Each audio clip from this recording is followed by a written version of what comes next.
Mga kasayan, meron lang tayong sasagutin na comments sa atin. Basahin mo, shoutout mo na rin. Shoutout kay Jobert Paraiso. Kasayan, tanong po ulit, magpapalit po ako ng stator ng Motoposh Pinoy 155 battery drive po, yung Pinoy 155 ko. Ayaw na pong mag-charge bago regulator at battery ko. Ayaw pa pong mag-charge. Ano po bibilhin ko? Battery operated o stator drive? At anong brand po ang okay na mura lang po? Salamat. Nag-comment siya sa tamang headlight bulb ng Rossi 175. Parehas ng TMX 155. Ito siya kasayan. Bali ang problema ng motor niya, bago ang battery, bago ang regulator, ayaw mag-charge. Ito siya kasayan. Tutukan mo yung voltmeter. Ito yung motor natin kasayan pag ayaw mag-charge ha. Pansinin nyo. Hindi umangat yung ating voltmeter. Ngayon kasayan, kung wala kayong voltmeter, gamit kayo ng multimeter o analog tester. Ito siya. Lagay lang natin sa 20. Kung wala kayong voltmeter ha, wala kayo dito, ganito gamitin nyo sa pantest. Bago ang battery, bago raw ang battery at bago yung regulator. Test natin. Ayun siya kasahin, no? 12.5. Revolution mo. Ayun siya kasahin na, hindi tumataas. Okay. Bago daw yung kanyang regulator.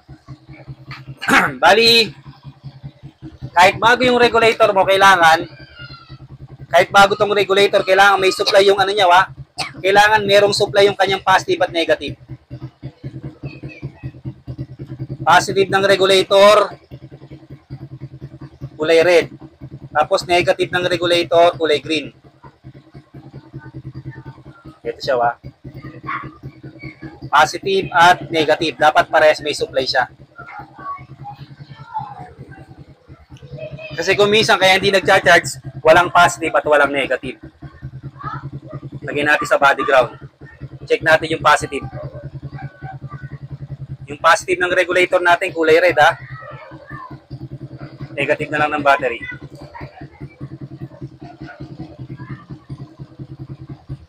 Test light natin, testing. Storage tayo kasayan Check lang natin yung positive at negative Kulay green at kulay red. Ito yung red natin. Okay, 12.5. Tapos, lagay naman natin ito sa positive kasi negative yung check natin. Check naman natin yung green. Okay, 12.5 din. Yung ground natin, okay din siya. Ibig sabihin, okay pares yung ating ground. Kaya yung ating ground at ang ating positive, okay, dapat mag-charge na siya kasi bago yung regulator. Pero hindi siya nag-charge. Ngayon, pupunta tayo sa stator. Ang may mga kinalaman kasayan sa pag-charge, battery, tapos regulator rectifier, at saka yung ating stator. Saka siyempre yung wiring. Ito na siya ngayon kasayan Ito yung wire ng ating stator. Kailangan mo siyang hugutin na katulad nito. Ayan siya Hugutin mo siya. O kaya naman mamaya sa pag-check mo, yung isa pala sa kanya hindi nakasuksok. Halimbawa, ganito. Suksok natin yung isa. Check mo yung Kaya siya kasaya na nakasuksok yung isa pero hindi pa rin siya nagcha-charge. Yan yung isang kaso. Ito. Ngayon, halimbawa, itong isa na to naputol yung wire mo, hindi talaga siya magcha-charge. Pero pag sinuksok mo na yan, dapat mag-charge na siya. Dapat mag-charge na siya kasaya O check kung magcha-charge na siya. Naging 30 na siya ngayon. Naging 13.1.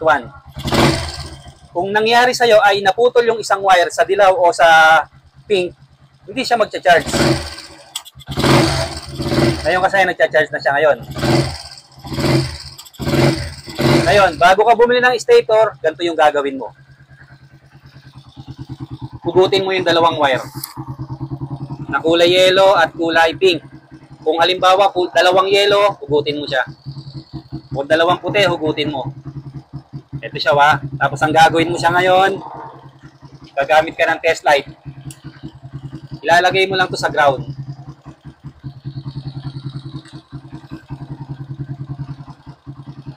Yan siya kasaya na, yung test light natin ha. Yan. Hindi siya magcha-charge. Dapat, pagka nilagay mo siya rito, hindi siya iilaw ha. Pag merong maliit na ilaw, ibig sabihin, sira yung charging na yung stator. Buo ang stator mo, pero sira yung kanyang charging. Pag tinusok natin to, kailangan hindi siya iilaw ha. Wala dapat ilaw. Okay, walang ilaw. Sukin natin yung isa, dapat walang ilaw. Okay, walang ilaw. Pero pag itong dalawa tinusok natin, dapat magkakaroon siya ng reading. Ito siya kasaya na. Ito may cover to ng plastic eh. Pagkita na lang natin ito.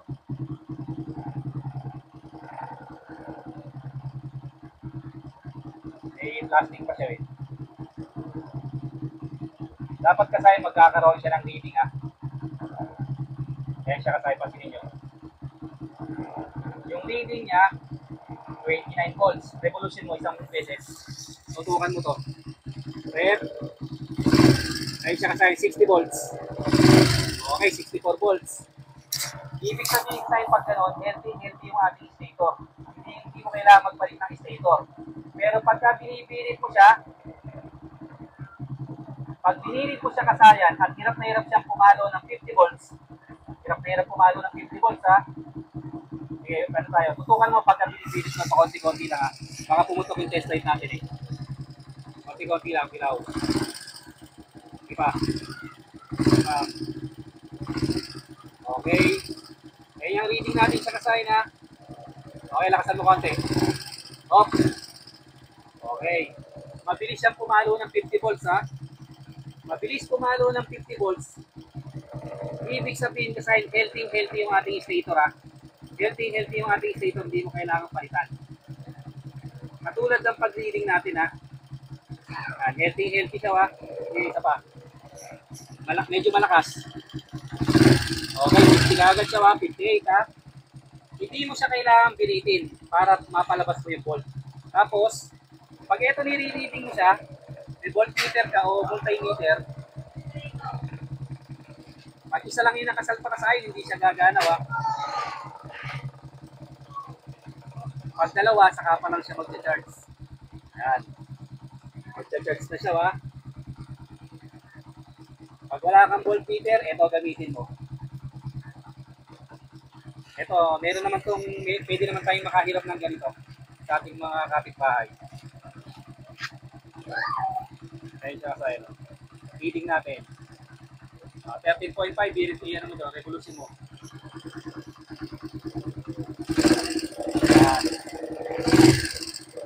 Ayan yung reading mo sa na hanapin ha. 14 volts pataas ha.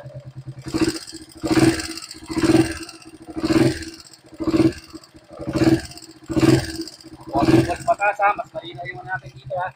14 volts pero pagka nag-pull na yung pull na to, makalo yan ng 14.7, 14.8 ha, pagka pull na. Tataas pa yung reading yan habang nagpupuno.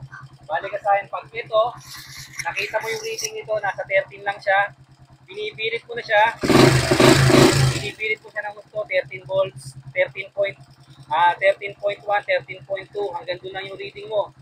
Napakahina mo mag-charge. Ibig sabihin, ang sira ng stator mo ay charging coil.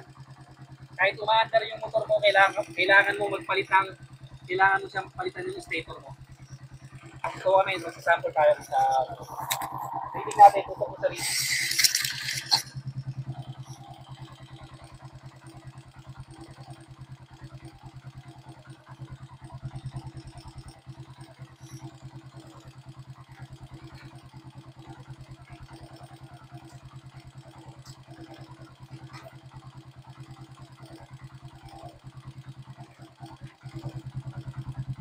Ito.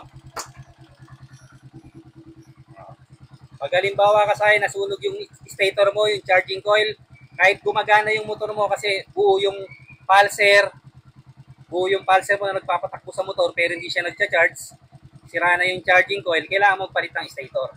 Kasi yung coil niya kailangan mo palitan yung coil. Dahil hindi siya nagcha-charge, o mahina siya mag-charge hanggang 13 volts. Ang kailangan mo lang bilhin, stator lang. Kung ano yung stator na pinagpalitan mo, hindi nang bibilin mo. Kasi kung battery drive yung stator mo, battery drive din yung bibilin mo. Kung stator drive yung stator mo, stator drive kasi kung stator drive ang bibilin mo, kapalit ka pa ng CDI kung battery drive yung CDI mo. Kaya kung ano yung stator yung tinanggal mo, hindi nang bibilin mo.